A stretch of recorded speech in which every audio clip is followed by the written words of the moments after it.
अरे ए गरमी तू कहवा से अइलू। अरे ए गरमी तू कहवा से अइलू। अरे हालत ऐसन बना दिहलू। जिही त बोल कैसे जिही। बोल न लोग कैसे जिही। जिही त बोल कैसे जिही। बोल न लोग कैसे जिही। गुण तोहरे अलबेला गर्मी देह के हमरा लाग गइल।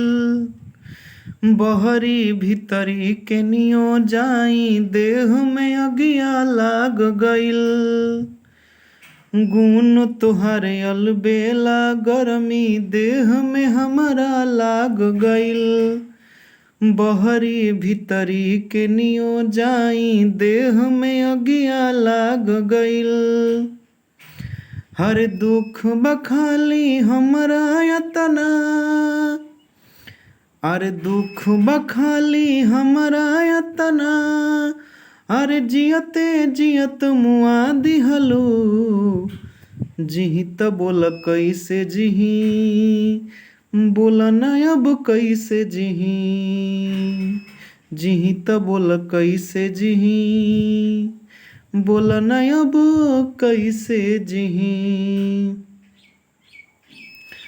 पहिले तुहू भावत रहलू अब काहे बदललू हो। आ कवन कुकरम कैनी हम जवना के बदला लेलू हो। पहिले तुहू भावत रहलू अब काहे बदललू हो। कवन कुकरम कैनी हम जवना के बदला लेलू हो। अरे गजब के जादू बा तहरा में। अरे गजब के जादू बा तहरा में। अरे केहू से पानी मंगवा दिहलू। जिही त बोल कैसे जिही। बोल न हम कैसे जिही। जिही त बोल कैसे जिही।